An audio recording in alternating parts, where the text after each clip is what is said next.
Ok. Juste vérifie s'il y a quelqu'un. Il y a quelqu'un. Alors, je sais pas qu'est-ce qu'on va faire, mais on va faire et on commence quand tu le dis. Je vais le dire, on va le dire. On commence. Oui, tout cela. C'est bon, Allez. on y est. Aujourd'hui, 3 mars 2011, nous sommes venus ici au Conseil constitutionnel pour déposer quelques observations sur la loi d'orientation et de programmation pour la performance de la sécurité intérieure votée par le Parlement le 8 février et en cours d'examen au Conseil constitutionnel ces jours-ci. Nous adressons donc cette lettre au juge constitutionnel. Mesdames, Messieurs, nous, citoyens, représentants d'associations, individus et collectifs, inquiets de la loi d'orientation et de programmation pour la performance de la sécurité intérieure, nous adressons par la présente solennellement au juge du Conseil constitutionnel de la République française pour leur demander instamment de rejeter cette loi présentée à leur examen. Cette loi ne peut être constitutionnelle pour de multiples motifs, mais résumons-les tous en dénonçant le fait qu'elle constitue une entreprise de renforcement des pouvoirs de l'exécutif et plus particulièrement de son appareil policier, au détriment de l'équilibre des pouvoirs comme de la liberté des individus. Dans le cadre du recours déposé au nom de l'opposition contre la loi d'orientation et de programmation de la sécurité intérieure, dite LOPSI 2, nous tenons à porter à votre attention la préoccupation de nombre d'associations et partis signataires de l'appel « Il solde nos libertés » quant à l'ensemble de ce texte et particulièrement certains points. En tête de nos préoccupations, l'article 37 quater du projet de loi, devenu l'article 113 de la loi, qui institue que tout citoyen puisse travailler pour la police ou la gendarmerie en étant indemnisé net d'impôts et sans charge sociale, avec la possibilité de porter armes et uniformes et même des pouvoirs de police judiciaire. Cet article parachève une construction esquissée dans une loi précédente de 2007, dite de prévention de la délinquance, le service volontaire citoyen réservé à des bénévoles alors. L'article 113 en modifie toutefois substantiellement la portée en ajoutant la possibilité de rémunérer ces volontaires, tout comme les participants des réserves civiles de la police et de la gendarmerie. Nous dénonçons là 4 milices parapolicières dont l'institution nous semble extrêmement grave, que ce soit pour la paix civile ou pour l'équilibre des pouvoirs. Une menace aussi directe sur les équilibres démocratiques, remettant entre les mains de l'exécutif la possibilité de mobiliser aux frais du contribuable une armée de militants acquis à sa cause, une telle menace ne peut être constitutionnelle. En deçà de ce risque d'une armée milicienne, mobilisable au prétexte de troubles à tout moment, ce qui se dessine déjà, c'est un encouragement à la délation, à la surveillance mutuelle des citoyens, avec l'objectif déclaré de quadriller le territoire. Le type de société pré-totalitaire qui est proposé là ne peut d'aucune façon être constitutionnel. Nous sommes aussi extrêmement inquiets de l'article 32 ter A de ce texte, devenu article 90 de la loi, qui a suscité et suscite une émotion particulière du fait que nombre de personnes se trouvent immédiatement menacées quant à leur habitat. Comme on a pu en prendre conscience, sont directement menacés par ces dispositions aussi bien les très nombreux gens du voyage qui se voient interdire de garer leur caravane sur leur propre terrain, que les également nombreux habitants de yourtes ou autres cabanes menacés d'être considérés illicites et expulsés dans les 48 heures à l'appréciation du préfet. Cet article nous semble critiquable quant à son inconstitutionnalité pour de multiples motifs. Il y a là atteinte au domicile de quelqu'un, à sa vie, à sa liberté, et cela relèverait d'une simple décision administrative, sans l'examen d'un juge, sous le seul contrôle de la bonne forme administrative de l'arrêté.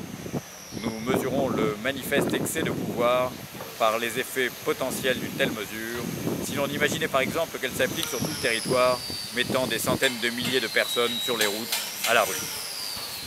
Quant aux gens du voyage, nous attirons l'attention de votre Conseil sur le fait qu'au cours des débats qui ont porté sur cette loi, l'Assemblée nationale aura rejeté par un vote majoritaire un amendement proposant l'abrogation du carnet de circulation qui leur est imposé, les obligeant à faire viser ce document tous les 3 mois auprès de la police ou de la gendarmerie.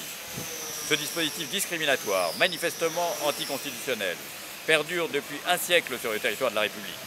L'Assemblée, saisie de ce scandale, aura en toute connaissance de cause décidé de maintenir ces dispositions.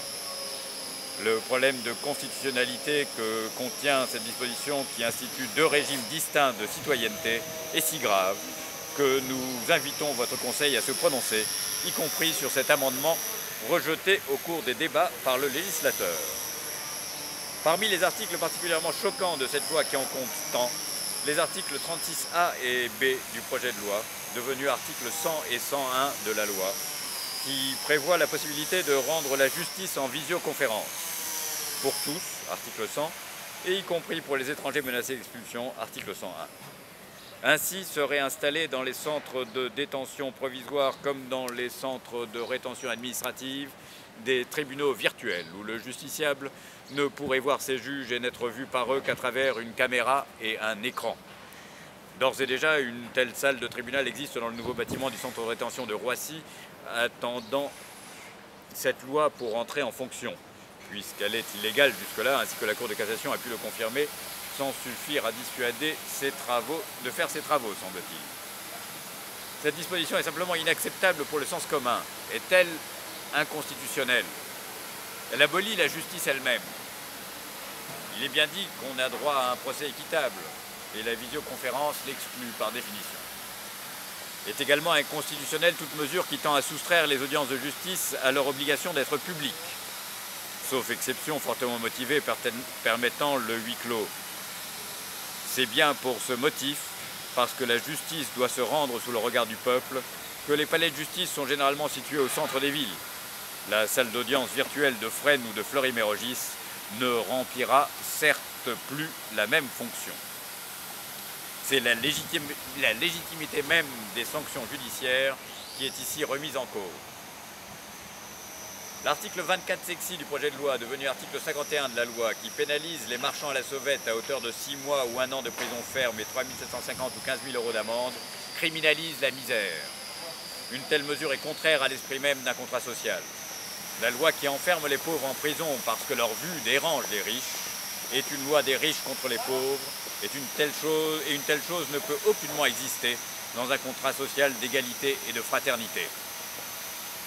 Un article comme le 30 quater, qui prétend réserver l'accès aux documents administratifs et aux archives soumettant les requérants à une enquête sur leur personne physique ou morale, ne se justifie pas plus dans une démocratie où l'accès libre aux documents administratifs est une condition de transparence essentielle au principe même de délégation de pouvoir. Vous avez pu entendre les objections sur l'article 4 qui propose la législation la plus régressive qui soit dans le secteur le plus en pointe de notre époque. Atteinte aux libertés, excès de pouvoir, les principes fondamentaux sont bousculés, là encore, sans ménagement. Nous évoquons dans cette lettre rapidement ces quelques points et sans aucune prétention en sciences constitutionnelles, en simples citoyens, nous alertons sur le fait que cette loi comporte, entre autres, des dispositions comme celles que nous venons d'énumérer. Nous en voudrions d'oublier les traitements de données personnelles, non seulement centralisés et étendus au-delà de tout jusqu'aux données recueillies à des fins statistiques, ce traitement de données étant de plus largement accessible à tous les niveaux de police ou de gendarmerie. Sur ces points au moins, mais sur bien d'autres encore, cette loi manifeste une volonté de performance, entre guillemets, qui fragilise les droits individuels en même temps qu'elle prétend justifier une extension des pouvoirs de l'exécutif et particulièrement de la police, très au-delà de toute limite acceptable dans le cadre d'un contrat social à vocation démocratique. À ce titre, c'est l'ensemble de ce texte qu'il faut dénoncer pour ses intentions liberticides, évidentes, et son ambition manifeste de doter le ministère de l'Intérieur, sous l'égide du président de la République, de pouvoirs outrepassant toute limite raisonnable, du moins dans un état soucieux de l'équilibre des pouvoirs et des libertés individuelles. Nous vous serions gré de prendre en considération le point de vue collectif de citoyens que nous avons lapidairement résumé ici, sachant que, supplémentairement à l'invalidation de l'ensemble de la loi, chacun des points soulevés ici, et tous au moins, doivent être l'objet d'une sanction du juge constitutionnel. En vous remerciant. Bravo!